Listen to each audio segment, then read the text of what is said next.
Well, let's see. I think that really you never know. Well, how this has affected me is that you never really know as much as you think you do.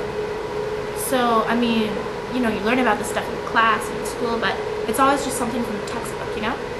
And when you can actually see what's going on, you can actually kind of feel it and hear about it in first-hand accounts and stuff. It's so much more real, and you don't realize how big a difference that makes. My attitudes and actions as a result of this program, I think that it shows that, I mean, just some of the things you see, that a lot of the good decisions that are made by people are by people that were willing to think outside of the box and a lot of the bad things that happen, like the Holocaust and stuff, happen because people were either too afraid or didn't, or kind of just blindly followed direction. You know what I mean? So you should really, it's kind of an increased awareness that you should really think things through and not just blindly accept that everyone else knows what they're doing.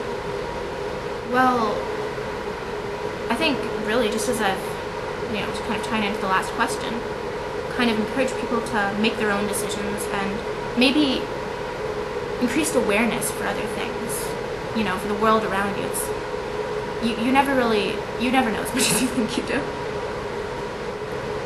Wow, museum in Winnipeg. You can never have too many museums.